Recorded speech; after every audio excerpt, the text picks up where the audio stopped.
Canada, in particular, has announced 25% tariffs on U.S. goods, including California's agricultural products like wine. In some provinces, liquor stores are removing boxes of California wine from their shelves. Picture this. You walk into a high-end bar in downtown Toronto, or maybe a liquor store in Vancouver. You ask for a Jack Daniel's, a Jim Beam, or perhaps a bottle of Napa Valley wine. But instead of the familiar clink of the bottle, you get a shake of the head. The shelf is empty. This isn't a supply chain breakdown. It isn't a shipping container crisis in the Pacific. It is something far more deliberate and far more dangerous for the United States economy. In just one single fiscal quarter, American spirit exports to Canada didn't just dip. They evaporated. We are talking about an 85% crash. American liquor exports to their northern neighbor have sunk to their lowest level in nearly 20 years. For decades, the trade relationship between the U.S. and Canada was boring, predictable, and massive. But suddenly, shelves that were once stacked with iconic American brands are barren. 6 Canadian provinces, representing the economic heart of the country, have effectively locked the door. What we are witnessing is not a standard trade dispute. It is not a negotiation tactic. It is a silence that speaks louder than any tariff. The Canadians have stopped buying. And when the United States' largest export market for wine and spirits decides to simply say no more, it sends a shockwave that travels from the distilleries of Tennessee straight to the White House. But how did we get here? How did a relationship worth billions of dollars collapse in a matter of weeks? The answer isn't in the economics. The answer lies in a single sentence spoken into a microphone in Virginia, a sentence that turned a neighbor into a rival. To understand the magnitude of this collapse, we have to rewind to May 2025. The global economy was already fragile, but North American relations were holding steady until the rally in Virginia. Donald Trump, addressing a crowd of military officials and supporters, went off script. In the middle of a speech about American dominance and security, he turned his attention north. He didn't call Canada an ally. He didn't call them a trading partner. He called Canada the 51st state. Now, to an American audience, this might have sounded like a throwaway line, a joke, or perhaps a compliment about cultural similarities. But in Ottawa, Toronto, and Montreal, it was received as a declaration of erasure. It was an insult that cut deep into the Canadian psyche. It implied that their sovereignty was temporary, their independence a technicality, and their nation merely an annex of the United States. The reaction was instantaneous. This wasn't just diplomatic friction, it was a cultural firestorm. Doug Ford, the Premier of Ontario, a man who usually prioritizes business over ideology, didn't hold back. He went on camera, visibly agitated, dismissing the rhetoric as the words of someone who had lost touch with reality. "I'm going to ignore him," Ford said. But his actions and the actions of his people proved they were doing anything but ignoring it. Within hours, the digital landscape shifted. Hashtags like #BuyCanadian and #SkipAmerican began trending, not just as fleeting Twitter moments, but as organizing principles. This was a psychological turning point. The comment in Virginia stripped away the polite veneer of Canadian diplomacy. It woke up a dormant nationalism that hadn't been seen since the turbulent days of the 1,990 seconds. The message from the Canadian public was clear. If you view us as a state, we will remind you that we are a sovereign nation, and we will do it where it hurts the most. In modern warfare, you don't always need missiles. Sometimes, you just need a purchase order. And in June 2025, Canada weaponized its consumption. It started with the whiskey. You have to understand how alcohol works in Canada. It's not like the US where you have private liquor stores on every corner. In provinces like Ontario and Quebec, the government controls the alcohol. The LCBO, Liquor Control Board of Ontario, is one of the single largest purchasers of alcohol on the planet. When they decide not to buy something, that product doesn't just lose a store, it loses a market of 15 million people. 6 provinces coordinated a move that stunned American producers. A de facto ban on U.S. whiskey until tariffs were dropped and respect was restored. The silent boycott had begun. But this weaponized consumption didn't stop at the liquor cabinet. It bled into every sector of the economy. The Toronto Star described it as a phenomenon where Canadians began using their wallets as ballots. Suddenly, grocery shoppers were checking labels on tomato sauce and maple syrup. If it said "Made in USA," it stayed on the shelf. Longtime cross-border shoppers, Canadians who traditionally drive south to Buffalo or Detroit to buy cheaper American goods, started staying home. We began seeing reports of American cars sitting unsold on dealership lots in Vancouver, while Japanese and German models were backordered. Leather goods, textiles, even tourism, everything was under the microscope. This brings us to a critical comparison. The last time we saw anti-American sentiment this high in Canada was during the NAFTA negotiations of 1994. But this is different. In '94, it was about protecting Canadian jobs. In 2025, it is about protecting Canadian identity. The slogan, "Not a state, a nation," became a rallying cry. This wasn't a government mandate forcing people to stop buying American goods. It was a grassroots rejection.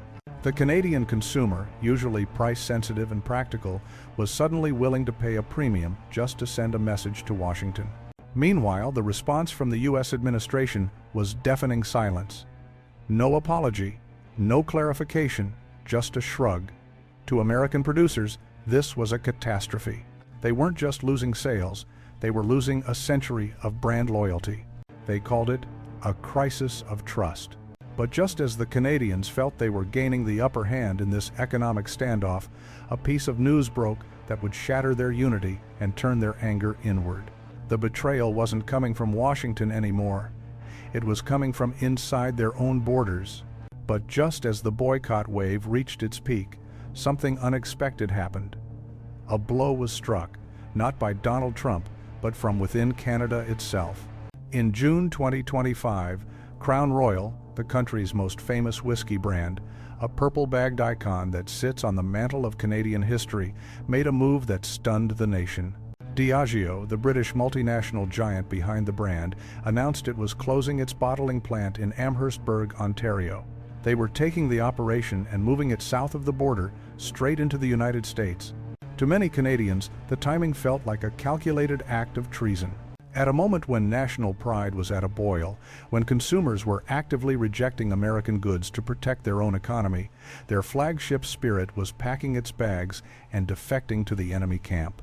The move affected roughly 200 workers, but the symbolic damage was incalculable.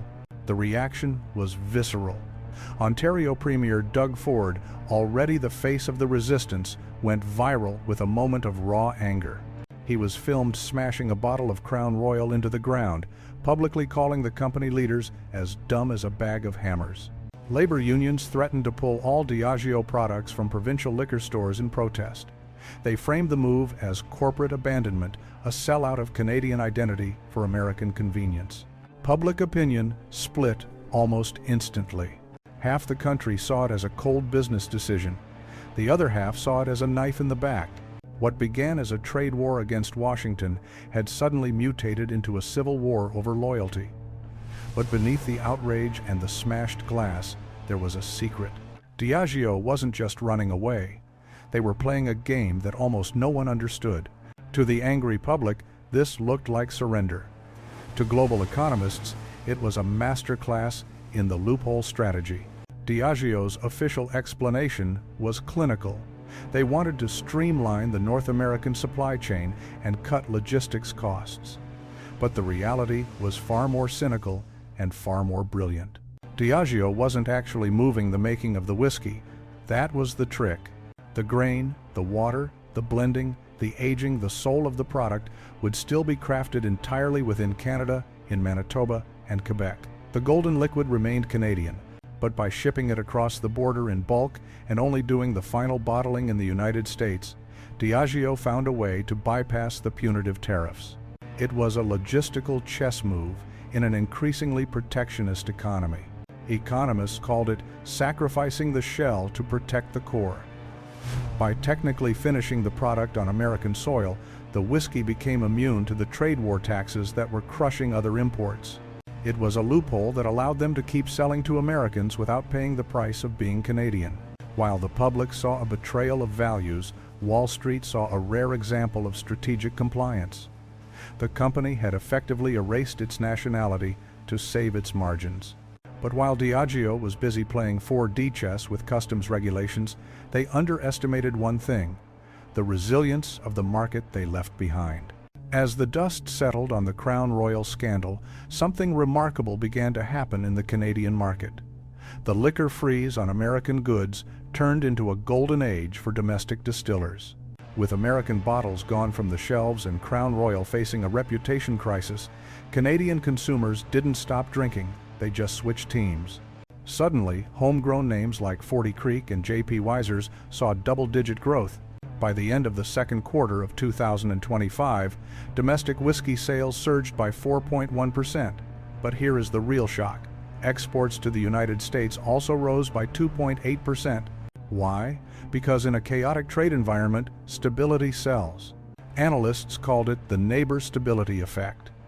While American supply chains were snarled by tariffs and political posturing, Canadian producers positioned themselves as the steady, reliable alternative. The LCBO launched a campaign called Drink Local, Drink Loyal. It wasn't just marketing, it became a declaration of identity. In a matter of months, Canada rebranded itself from a quiet producer into a pillar of premium consistency. Exports to Europe and Asia climbed 6.3% as global distributors scrambled to find suppliers who weren't caught in Washington's crosshairs. Canada proved that stability, not size, was its greatest export. The void left by the U.S. giants was filled, and the Canadian whiskey industry emerged from the crisis not weaker, but significantly more independent. In the end, this trade war taught us a critical lesson about the modern world. It all started with one sentence. A single remark about the 51st state was enough to wipe out 85% of an export market and ignite a nationalist firestorm. But it ended with a revelation that economic identity is a powerful weapon. By responding not with military force, but with strategic consumption, Canada reminded the world that you don't have to be a superpower to win a trade war. You just have to be united. The shelves in Toronto might still be missing Jack Daniels, but no one seems to miss it anymore. So, the real question isn't who won this specific fight. The question is, if one country's pride can reshape an entire economy in 3 months, what happens when the rest of the world decides to follow suit? Thanks for watching. If you found this analysis eye-opening, make sure to like and subscribe. We'll keep uncovering the stories the mainstream economy ignores. See you in the next one.